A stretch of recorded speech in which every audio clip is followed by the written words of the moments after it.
students, in this video we are going to start our fifth unit, that is the system of particles and rigid body.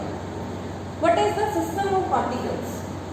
What is the system of particles? Till now we have studied about the point object. We have studied the motion by considering the object as the point object. But actually point object is just imagination, is consideration, and actually in the real a system or a particle is the extended one. Point object does not exist in the reality, and in the real life we are dealing with the extended objects. An extended object, let us suppose I am going to consider this object. An extended object consists of number of particles.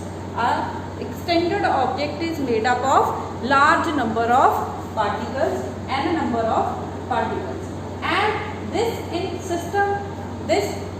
collection of the large number of particles is called the system of particles. This is called the system of particles. Next come to the rigid body. Whenever we are talking about a real object, extended object, there are the number of particles, those are collected in the particular boundary and they are joined with respect to each other or with each other by the particular bond. There are some bonds between the particles. So a rigid body is that body in which the distance of the separation between the particles does not change throughout the motion. What is the rigid body? A rigid body is that body in which the distance between the two particles does not change during its motion. Next is the types of the motion. Types of motion of rigid body. The motions, those are carried by the rigid body. The first one is the translational motion. Translational motion. And all of you know the translational motion is the motion in which the object is going to move in the straight line. Now, let us suppose this is an extended object. Now, a body is said to be moving in the translational motion if every particle of the body is moving with same velocity. If the velocity of the every particle is the same, then the motion is said to be translational motion. Next, second one is the rotational motion. Rotational motion. In this case, a rigid body is rotating about the particular axis. A rigid body is going to rotate about the axis, and the condition is the angular velocity of each particle is the same. Each particle is rotating about the common axis of the rotation with the same angular velocity, then the motion of the rigid body is said to be the rotational motion. Now next one is it can consider as the translational motion and rotational motion. Next is the rolling motion. Rolling motion is the combination of the translational motion as well as of the rotational motion. Clear? Now next come to the main topic of our chapter, that is the center of mass. Next we are going to make the discussion on the topic, that is center of mass. What is the center of mass? Center of mass is an imaginary point. Center of mass is an imaginary point in the rigid body, where we are going to suppose the whole mass of the body is to be concentrated. The center of mass is the point where whole of the mass of the body is supposed to be concentrated. And the condition is that if the same force is applied, some external force is acting on the object. Let us suppose this is the object and this point is acting as a center of mass. The center of mass is the point where the whole mass of the object is supposed to be concentrated, and if this object is moving with velocity v, then then the center of mass will also exhibit the same linear motion. Clear? Now next is we have to calculate the center of mass of system of two particles. Center of mass of system of two particles. We have a two particle system and we have to find the center of mass of these two particles. Let us suppose we have the two particles, particle 1 and 2, first having the mass m1 and the second having mass m2. r1 is the position vector of the first particle and r2 is the position vector of the second particle. Now let us suppose we have applied the force F1 on the particle 1 and F2 force is acting on the particle 2. And next let us suppose the F12 is the force acting on the first particle due to the second particle and F21 is the force acting on the second particle due to the first particle, because these particles are going to make a one system. Now if r1 and r2 are the position vectors of these particles, then the velocity of the particle v1 and v2 is given by velocities of particles v1 is equal to dr1 by dt and v2 will be equal to dr2 by dt. Now we are going to write down the total force acting on the system. Total force acting on the system. F will be equal to force acting on the first particle, that is the F1 plus F12 plus force acting on the particle 2, it will be F2 plus F2. The total force acting on the system means the force acting on the particle 1 plus the net force acting on the particle 2. Now next one, if you are going to apply here the Newton's third law motion, when the particle 1 and 2 are going to interact, the F12 is the force applied by the second particle on the first particle and F21 is the force acting on the two particle by the one particle. So according to Newton's law, according to Newton's third law, F12 will be equal to minus of F21. Action and reaction equal and opposite forces. From here F12 plus F21, that will be equal to 0. Now I am going to continue from here. F vector, that is equal to F1 vector plus F2 vector plus of F12 plus F21 vector. Clear? So net force F is equal to F1 plus F2, equation number 1. I have calculated the net force acting on the system of two particles and that is given by the sum of the external forces acting on the particles.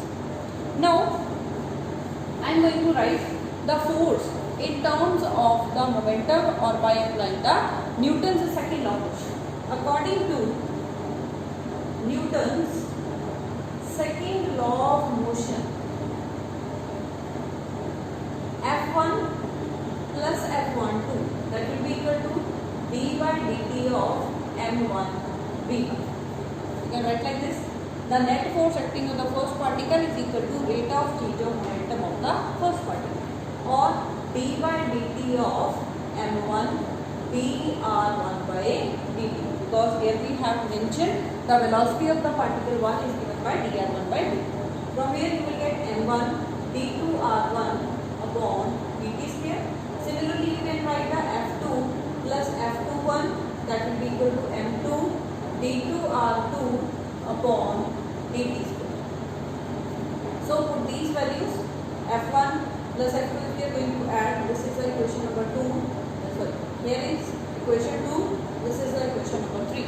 Now add equation 2 and 3. By adding equation 2 and 3, you will get f1 plus f2, that is equal to m1 d2r1 upon dt square plus m2 d2r2 upon dt square. Now F1 plus F2 is the total force acting on the particle.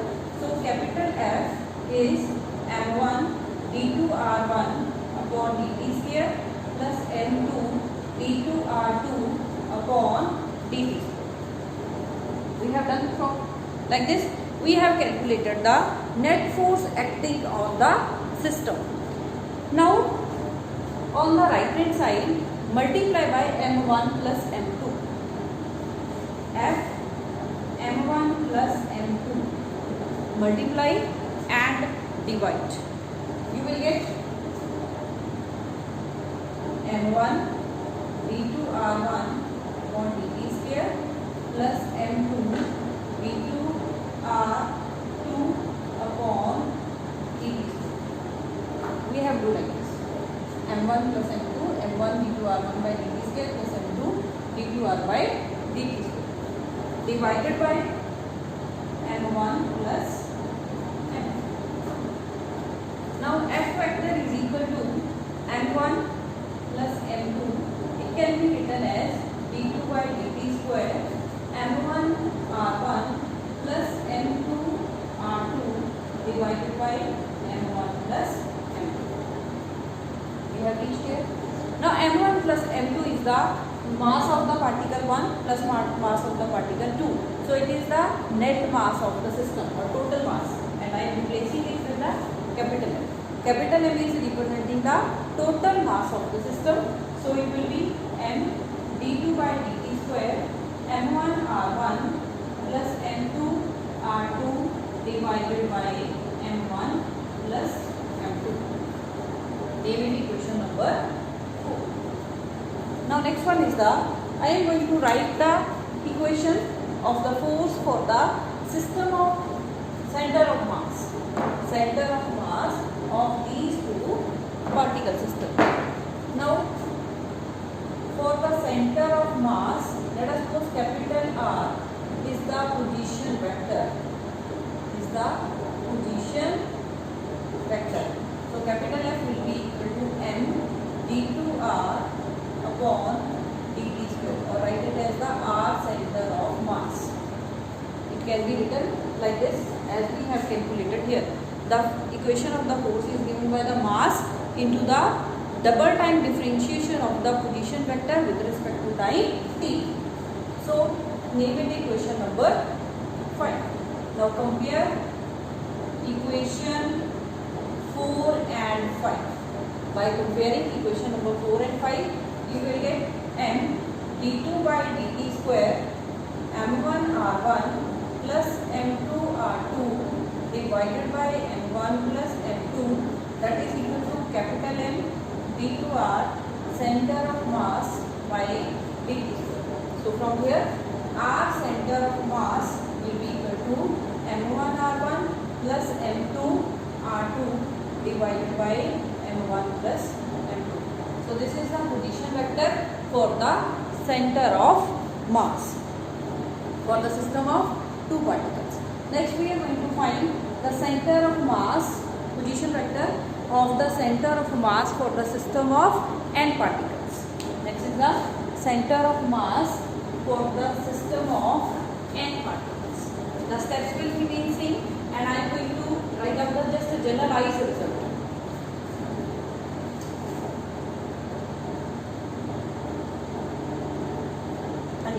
Next is the center of mass for system of n particles.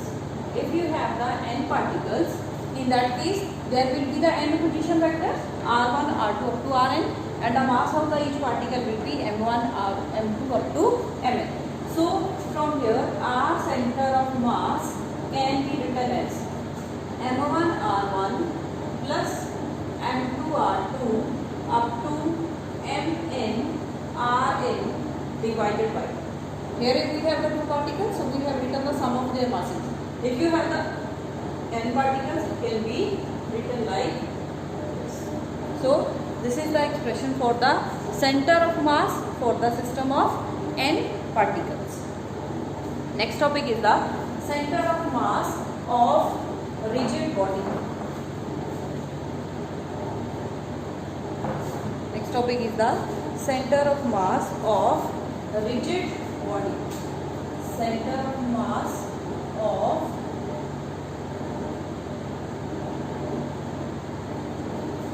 rigid body. We have a rigid body that is made up of the n number of particles, and the condition is throughout the motion the interspacing between the particles does not going to be changed. Now we have calculated our center of mass for the system of n particles, and that is given by m1 r1 plus m2 r2 up to so on mn rn divided by m1 plus m2 up to mn. This expression we have done for the system of n particles. The next one is the, if I want to write it in the summation form, our center of mass, that is summation I varies from 1 to n mi ri vector divided by the capital M. Capital M is representing the total mass of the system, sum of the masses of the n particles of the system. Now next one is the, if we have a rigid body, in the rigid body the number of particles is going to be very large, and for the very large number of particles the summation sign is going to be changed into the integration. For rigid body, we are going to suppose body is made up of elements instead of the particles. Now we are going to suppose this body, rigid body, is going to made up of elements rather than particles, and the mass of the each particle is the dm, or the mass of the elementary portion or one element, the basic element is the dm.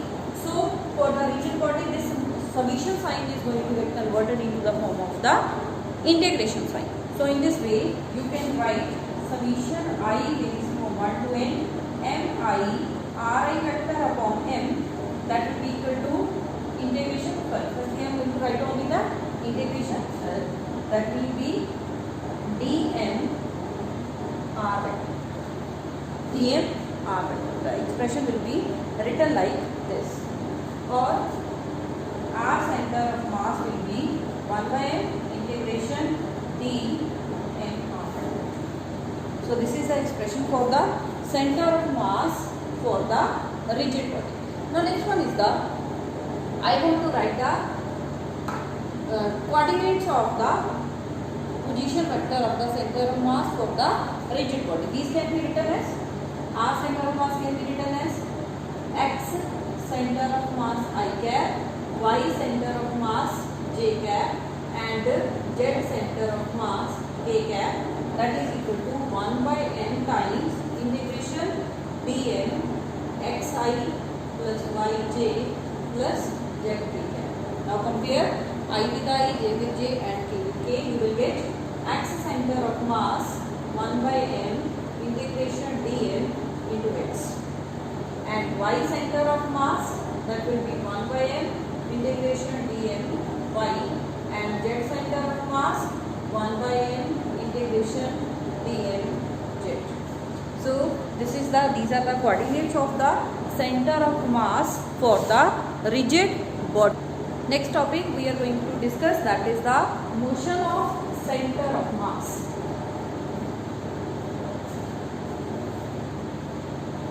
Next topic is the motion of center of mass. Motion of center of mass. I am going to start from the position vector for the n particle system that we have already done, divided by m1 plus m2 up to mn, and the denominator I am going to replace by the capital M, that is the total mass of the system. So from here you will get capital M, r center of mass m1 r1 plus m2 r2 up to so on, that is the mn r. Clear? Now differentiate on both sides with respect to time t. Differentiate on both sides with respect to time t. from here you will get m dr center of mass by dt m1 dr1 by dt plus m2 dr2 by dt up to so on mn drn by dt. Now the rate of change of position vector with the velocity. So m v center of mass m1 v1 plus m2 v2 up to so on mn vn, where the v1 v2 up to so on vn represents the velocity of the each particle respectively. Now again I am going to differentiate it with respect to the time t. Differentiate with respect to time t, will get m d by dt of v center of mass, that is equal to m1 dv1 by dt plus m2 dv2 by dt up to so on mn dvn by dt. And the rate of change of velocity is the acceleration. So a center of mass m1 a1 plus m2 a2 up to so on, that is the mn an, that is equal to mn an. Now ma center of mass, that is equal to the f1 f2 up to fn. These are the forces acting on the particles respectively. So I am going to write here m a center of mass f1 plus f2 up to fn, or f external is equal to ma center of mass. From here what we are going to conclude? In this case we have made the conclusion that the motion of the system of particle will be the same as the system or as a particle where the whole mass of the body is supposed to be concentrated and the external force is acting at that point. The system center of mass is moving like this, such that the total mass of the object is concentrated at that point and the object is moving and the net force is acting, or the net external force is acting on the system of mass. Next we are going to make the discussion on the conservation of the linear momentum of the center of mass. I am going to start from here. Conservation of linear momentum of center of mass. Conservation of linear momentum of center of mass. Now from here I can write the F external is equal to dp by dt. P represents the momentum of the center of mass. External force is equal to the rate of change of linear momentum of the center of mass. So dp by dt is equal to, or you can write from here, the external force ma center of mass, that is equal to the dp by dt, that is equal to the rate of change of momentum of the center of mass. Now if external force F external is equal to 0, then dp by dt will be 0 or p will be constant. Means if the net external force acting on the system of mass is 0, then its momentum remains conserved. If the external force, net external force acting on the system of mass is 0, then the momentum of the center of mass remains constant. Clear? Or you can take from here another is F external. I am going to write it with a green pen here. If F external, we have written F external ma center of mass. We have written like this. Now if external force is 0, then ma center of mass is 0, or n dv center of mass by dt is equal to 0. In that case m cannot be 0, so dv center